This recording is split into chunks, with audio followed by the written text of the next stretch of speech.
Hi dears, good morning. എല്ലാവർക്കും നമസ്കാരം. മൗനരാഗം സീരിയലിൻ്റെ ഇന്നത്തെ വിശേഷത്തിലേക്ക് എല്ലാവർക്കും സ്വാഗതം കേട്ടോ. അങ്ങനെ നമ്മുടെ ഗംഗാപ്രസാദും കാർത്തികയും കൂടി നടു റോട്ടിൽ നിന്ന് അങ്ങോട്ടും ഇങ്ങോട്ടും ഒക്കെ സംസാരിച്ചുകൊണ്ട് നിൽക്കുക. അപ്പോൾ കാർത്തിക പറഞ്ഞു, ഒരു കാരണം വെച്ചാലും ദേ അച്ഛൻ്റെ സ്വത്തുക്കൾ അതിൽ നിന്നും ഒരു തരി സ്വത്ത് നിൻ്റെ പേരിലേക്ക് എഴുതി തരില്ലടാ. ഞാൻ അനാഥാലയത്തിൽ വെറുതെ കൊടുത്താലും നിനക്കൊരിക്കലും അച്ഛൻ്റെ ഒരു സ്വത്ത് പോലും അനുഭവിക്കാനുള്ള യോഗം ഉണ്ടാവില്ലെന്ന് പറഞ്ഞു. അങ്ങനെയാണ് നിൻ്റെ തീരുമാനമെങ്കിൽ പൊന്നുമോളെ കാർത്തികെ, എത്രയും പെട്ടെന്ന് അച്ഛൻ പോയിരിക്കുന്ന സ്ഥലത്തേക്ക് നിന്നെയും നിൻ്റെ അമ്മയും കൂടി ഞാൻ അയക്കും. അതിന് വലിയ താമസമൊന്നും ഉണ്ടാവില്ലടി. ഇപ്പം തന്നെ നീ കണ്ടില്ലേ കിരൺ കിടക്കുന്ന കിടപ്പ്, അവനൊന്ന് അനങ്ങാൻ പോലും പറ്റാത്ത രീതിയിൽ അവനെ ഞാൻ തളർത്തി കളഞ്ഞില്ലേ. അതുപോലെ തന്നെ അവൻ്റെ അച്ഛൻ, ഇവരൊക്കെ ആണല്ലോ നിൻ്റെ ഏക പിൻബലം. എന്തായാലും കാർത്തികെ, നീ കരുതി വെച്ചോ, എല്ലാവരെയും തീർത്ത് ഇവിടെ ഒരു കൂട്ടക്കൊല നടത്തിയതിന് ശേഷം മാത്രമേ ഈ ഗംഗാപ്രസാദ് ഇവിടുന്ന് പോവുള്ളൂ. അപ്പോൾ ഇതൊക്കെ കേൾക്കുമ്പോൾ കാർത്തിക പറഞ്ഞു, എനിക്ക് മരിക്കേണ്ടി വന്നാലും ഒരു കാരണം വെച്ചാലും ഞാൻ ഒന്നും നിനക്ക് വിട്ടു തരില്ല.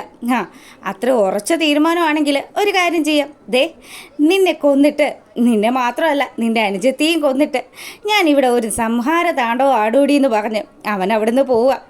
അങ്ങനെ നമ്മുടെ കാർത്തിക കുറച്ച് സമയം അവിടെ ഇങ്ങനെ നിന്ന് ആലോചിക്കുക. അങ്ങനെ ഈ ഒരു സീൻ കഴിയുമ്പോൾ നമ്മളെ കാണിക്കുന്നത് നമ്മുടെ മനോഹറിൻ്റെ കല്യാണ കാര്യത്തെക്കുറിച്ചൊക്കെ സംസാരിച്ചുകൊണ്ടിരിക്കുകയാണ്. കല്യാണിയും വരുണും അതുപോലെ നിതയും ജുബാനയും അവരെല്ലാവരും കൂടി ഈ കാര്യങ്ങൾ സംസാരിക്കുമ്പോൾ കല്യാണി പറഞ്ഞു, അതെ ഈ ഗിഫ്റ്റുകളൊക്കെ എന്തായാലും കൊള്ളാം, എന്തായാലും അവൻ്റെ ലക്ഷ്യങ്ങൾ പൊടിഞ്ഞിട്ടുണ്ടെന്നുള്ള കാര്യത്തിൽ ഒരു സംശയമില്ല. അതെ ചേച്ചി, ഒരുപാട് പെമ്പിള്ളേരെ പറ്റിച്ച് അവൻ ഒരുപാട് സമ്പാദിച്ചിട്ടൊക്കെ ഉണ്ടല്ലോ. അതിൽ കുറച്ച് ഇങ്ങനെ പോയതാണെന്ന് അവൻ വിചാരിച്ചോട്ടെ. ദേ ഈ സാരിയൊക്കെ ഇതൊക്കെ ഇഷ്ടപ്പെട്ടോ എന്ന് ചോദിക്കുകയാണ് വരുൺ. ഇഷ്ടമായി, എല്ലാം കൊള്ളാം, നല്ല വിലയുള്ള സാധനങ്ങളൊക്കെ ആണല്ലോ. മാക്സിമം അവൻ്റെ സാധനങ്ങൾ മൊത്തം അടിച്ചു മാറ്റണം.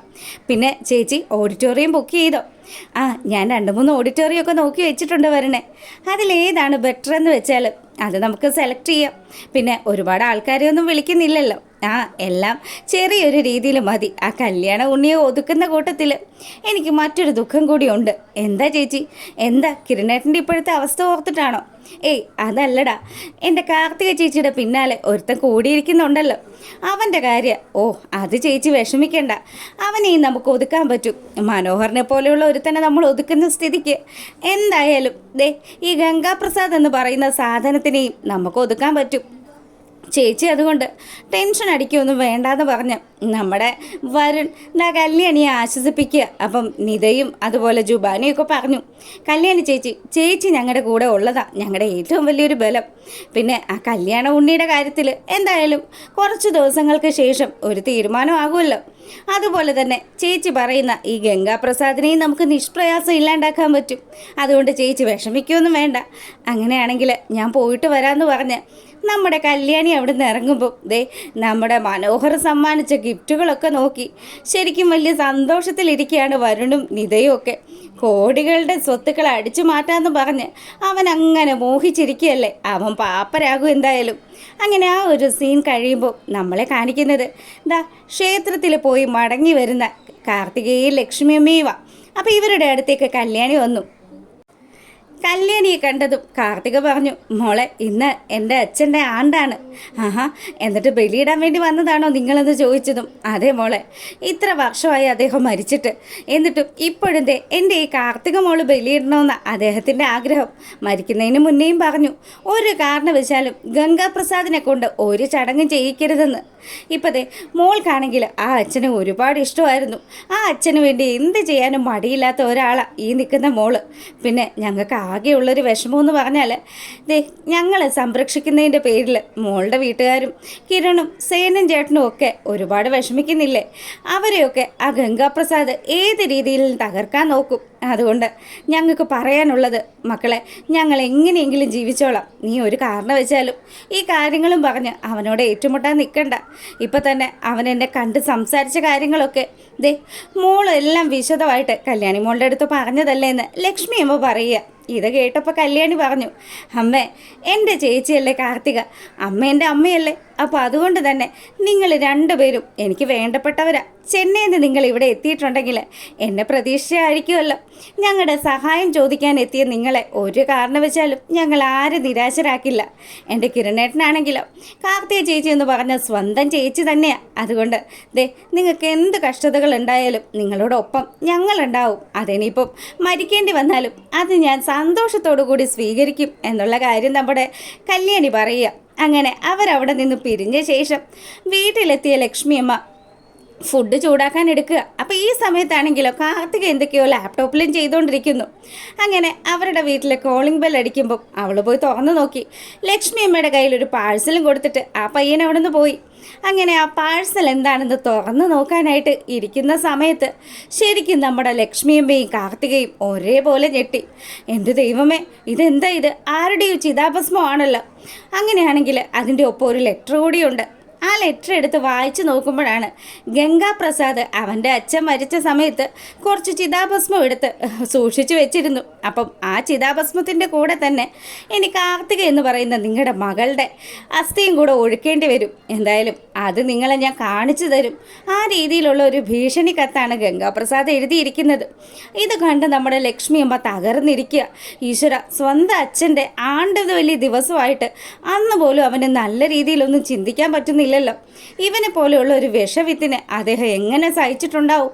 എന്ത് കഷ്ടമാണെന്നൊക്കെ ആലോചിച്ച് കാർത്തികയുടെ ജീവനും ജീവിതവും ഒക്കെ അപകടത്തിലാകുമല്ലോ എന്നും ആലോചിച്ച് ലക്ഷ്മി അമ്മ വിഷമിക്കുമ്പോൾ കാർത്തിക ആ ലെറ്റർ വാങ്ങി വായിച്ചു. എന്താല്ലേ അമ്മ ഒരു കാരണം വെച്ചാലും ഇതൊന്നും ആലോചിച്ച് ടെൻഷൻ അടിക്കണ്ട. അച്ഛൻ പറഞ്ഞതുപോലെ തന്നെ എനിക്കുള്ള സ്വത്തുക്കളിൽ അത് ഒരു തരി പോലും ഞാൻ അവന് കൊടുക്കില്ല. ഞാൻ എൻ്റെ കല്യാണിയുടെയും കിരണിൻ്റെയും പേരിലേക്ക് കമ്പനികൾ മാറ്റിയതുപോലെ തന്നെ ബാക്കിയുള്ള സ്വത്തുക്കൾ കൂടി മാറ്റിയാലോ എന്ന് ആലോചിക്കുക. എൻ്റെ മോളെ, നീ മണ്ടത്തരം ഒന്നും ചെയ്യല്ലേ. ഇതെങ്ങാനും അവൻ അറിഞ്ഞു കഴിഞ്ഞാൽ അറിയാലോ, അവൻ എന്തും ചെയ്യും. അവൻ അത്രയും വൃത്തികെട്ട ഒരുത്തനാ. അല്ലെങ്കിൽ പിന്നെ ആരെങ്കിലുമൊക്കെ ഇങ്ങനെ ചെയ്യുമോ? ഇന്നത്തെ ദിവസം സ്വന്തം അച്ഛൻ്റെ ചിതാഭസ്മം എടുത്ത് അവൻ നമ്മളെ രണ്ടുപേരെയും കൊല്ലുമെന്നും പറഞ്ഞിട്ടുണ്ട്. ഇനി എനിക്കറിയില്ല മോളെ, ഞാൻ എന്ത് ചെയ്യും? അമ്മ പേടിക്കണ്ട എന്നൊക്കെ പറഞ്ഞ് കാർത്തിക നമ്മുടെ ലക്ഷ്മി അമ്മയെ സമാധാനിപ്പിക്കുമ്പം ലക്ഷ്മി അമ്മയാണെങ്കിലും അവൻ എന്തും ചെയ്യാൻ മടിയില്ലാത്ത ഒരുത്തനാണല്ലോ. തൻ്റെ മോളുടെ ജീവിതം അപകടത്തിലായല്ലോ. ഇനി തങ്ങളെ സഹായിക്കുന്നതോടുകൂടി തന്നെ കിരണും കല്യാണിയും ഒക്കെ അവരുടെയും ഒരു വലിയ പ്രതിസന്ധിയിലേക്ക് പോകുമല്ലോ എന്നൊക്കെ ആലോചിച്ച് വിഷമിച്ചിരിക്കുക. അപ്പം നമ്മുടെ കാർത്തിക പറഞ്ഞു, അമ്മേ, ഞാൻ ആഗ്രഹിക്കുന്നത് പോലെ തന്നെ കാര്യങ്ങളൊക്കെ നടക്കും. അല്ലെങ്കിൽ ഇനി അവൻ്റെ കൈകൊണ്ടാണ് മരിക്കാൻ വിധിയെങ്കിൽ അത് ഞാൻ സന്തോഷത്തോടു കൂടി തന്നെ സ്വീകരിക്കും. പക്ഷെ അതിനു മുന്നേ അവന് വേണ്ടി ഞാൻ എന്തെങ്കിലുമൊക്കെ ചെയ്തിരിക്കും, ഉറപ്പായ കാര്യം അമ്മ. എന്തായാലും എൻ്റെ അമ്മ വിഷമിക്കേണ്ട, അമ്മയ്ക്ക് കൂട്ടായിട്ട് ഈ ഞാൻ ഉണ്ടാകുമെന്നൊക്കെ പറഞ്ഞ് കാർത്തിക അങ്ങനെ ഇരിക്കുക. പിന്നീട് ആ ഒരു സീൻ കഴിയുമ്പോഴാണെങ്കിലോ നമ്മളെ കാണിക്കുന്നത് കിരണിനെയാണ് കേട്ടോ. കിരൺ കാർത്തിക് അവൻ ഇങ്ങനെയുള്ള ഒരു ലെറ്റർ നൽകിയതും അതുപോലെ സ്വന്തം അച്ഛൻ്റെ ചിതാഭസ്മം അത് പാഴ്സലായിട്ട് അയച്ചു വിട്ട കാര്യങ്ങളും ഒക്കെ ആലോചിച്ച് കിരൺ അങ്ങനെ ഇരിക്കുക. എന്താ അല്ലേ, അവനെപ്പോലുള്ള ഒരു ദുഷ്ടൻ അവൻ തന്നെ കാണാൻ വന്ന സമയത്തും അവൻ്റെ ആ ഒരു പ്രകടനവും അതുപോലെ എല്ലാത്തിനും പിന്നിൽ ബകാസുരനാണ് എന്ന് അവൻ സ്ഥാപിക്കാൻ ശ്രമിച്ചതുമൊക്കെ കിരൺ അവിടെ ഇരുന്ന് ആലോചിക്കുമ്പം അവൻ്റെ അടുത്തേക്ക് നമ്മുടെ കല്യാണി വന്നു. എന്നിട്ട് ചോദിച്ചു, എന്താ കിരണേട്ടാ, എന്താ ആലോചിക്കുന്നത്? എൻ്റെ കല്യാണി, ഇവനെപ്പോലെ ഉള്ള ഒരുത്തനെ ഞാൻ എൻ്റെ ജീവിതത്തിൽ കണ്ടിട്ടില്ല. നമ്മൾ ഇത്രയും കാലവും ഭയപ്പെട്ടതുപോലെയൊന്നും അല്ല. നിൻ്റെ അച്ഛനേക്കാളും എൻ്റെ അങ്കിളിനേക്കാളും ഒക്കെ ഭീകരനാണ് ഈ ഗംഗാപ്രസാദ് എന്ന് പറയുന്നവൻ. അതെനിക്കും തോന്നിയായിരുന്നു. അല്ലെങ്കിൽ പിന്നെ ഇന്നത്തെ ദിവസം, അതും സ്വന്തം അച്ഛൻ്റെ ആണ്ടുബലി ദിവസം, അവൻ ഇങ്ങനെ ഒരു ചടങ്ങ് ചെയ്യുമോ? അവൻ്റെ അച്ഛൻ്റെ ചിതാഭസ്മം അയച്ചു കൊടുത്തിരിക്കുന്നു. ഇങ്ങനെയൊക്കെ ചിന്തിക്കാൻ ഇവനെ പോലെയുള്ള ദുഷ്ടന്മാർക്കേ സാധിക്കുകയുള്ളൂ. അതേ കിരണേട്ട, ജയിലിൽ കിടന്ന് അറപ്പ് മാറിയവനല്ലേ അവൻ. അതുകൊണ്ട് തന്നെ അവൻ ആ കാര്യത്തിലൊന്നും ഒരു ഭയവും ഉണ്ടാവില്ല. ചെന്നൈയിൽ ഗുണ്ടാവിളയാട്ടവും കാര്യങ്ങളും ഒക്കെ നടത്തിയത് നമുക്ക് ക്ഷമിക്കാം. പക്ഷേ ഇപ്പം നമ്മുടെ കാർത്തികയുടെയും ലക്ഷ്മിയമ്മയുടെയും പിന്നാലെയുള്ള അവൻ്റെ ഈ പായ്ച്ചിൽ അത് എത്രയും പെട്ടെന്ന് അവസാനിപ്പിക്കണമെന്ന് കിരൺ പറയുമ്പോൾ കല്യാണി പറഞ്ഞു, കിരണേട്ടാ, ഇനി നമ്മൾ അവൻ്റെ പിന്നാലെ നടക്കുന്ന സമയം അവൻ ഏത് രീതിയിൽ നമ്മളോട് പ്രതികരിക്കുമെന്ന് പറയാൻ പറ്റില്ല. എൻ്റെ കല്യാണി, അങ്ങനെ നീ ചിന്തിക്കണ്ട.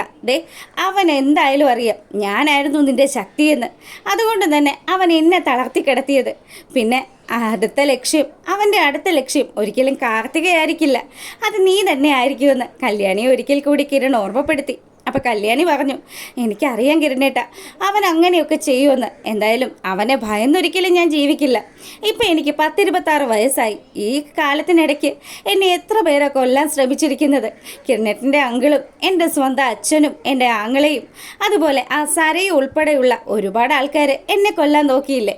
എന്നിട്ട് അവിടെ നിന്നൊക്കെ ഞാൻ രക്ഷപ്പെട്ടില്ലേ. ഞാനൊരു കാര്യം ആലോചിക്കുന്നുണ്ട്. ഈശ്വരനെന്ന് പറയുന്ന ഒരു ശക്തി, ആ ശക്തി ഒരിക്കലും എന്നെ കൈവിടിയില്ല. പിന്നെ അറിയാലോ, അവൻ്റെ കൈകൊണ്ടാണ് എൻ്റെ മരണമെങ്കിൽ അതും ഞാൻ സന്തോഷത്തോടു കൂടി സ്വീകരിക്കും. പക്ഷേ അതിനു മുന്നേ അവനെ ഞാൻ തീർത്തിരിക്കും എന്നുള്ള കാര്യം കല്യാണി പറഞ്ഞതും കിരണാണെങ്കിൽ ഭയങ്കര സങ്കടത്തിലായി. നീ ഒരിക്കലും വിഷമിക്കണ്ട, അങ്ങനെ നിന്നെ തനിയെ ഞാൻ ഒരു കാര്യം ചെയ്യാനും വിടില്ല. ഈ കിരണും അതുപോലെ കല്യാണിയും കൂടിയാണ് കാർത്തികയെ സംരക്ഷിക്കുമെന്ന് തീരുമാനിച്ചതെങ്കിൽ ഉറപ്പായിട്ടും നമ്മൾ രണ്ടുപേരും അവളുടെ സംരക്ഷകരായിട്ട് എന്നും ഉണ്ടാവും. അങ്ങനെ അവർ ആ ഒരു കാര്യങ്ങളൊക്കെ സംസാരിച്ചുകൊണ്ടിരിക്കുമ്പോൾ നമ്മളെ കാണിക്കുന്നത് നമ്മുടെ ബഗാസുരനെയാണ്. അപ്പം ആളങ്ങനെ ഏറ്റ് ചാരിയൊക്കെ ഇരിക്കുക. അപ്പോഴത്തേക്കിനും മനോഹർ അങ്ങോട്ട് വന്നു. ആ കൊള്ളാലോ, ഇപ്പം എഴുന്നേറ്റ് കുത്തി ഇരിക്കാറൊക്കെ ആയോ എന്ന് ചോദിച്ചതും, ആ എന്താടാ, എനിക്കെന്താ എഴുന്നേറ്റിരിക്കാൻ പറ്റില്ലേ? അയ്യോ, നിങ്ങളിരിക്കണം, നിങ്ങളിങ്ങനെ എഴുന്നേറ്റിരിക്കണം. അതുമാത്രമല്ല, നിങ്ങളിങ്ങനെ കിടന്ന കിടപ്പിൽ കിടന്നാൽ എങ്ങനെയാണ് കാര്യങ്ങൾ ശരിയാവുന്നത്? ഒരുപാട് ദ്രോഹത്തരങ്ങളൊക്കെ ചെയ്തു കൂട്ടിയ മനുഷ്യനല്ലേ. അതുകൊണ്ട് തന്നെ നിങ്ങൾക്ക് അനുഭവിക്കാൻ ഒരുപാട് കാര്യങ്ങൾ കാണും.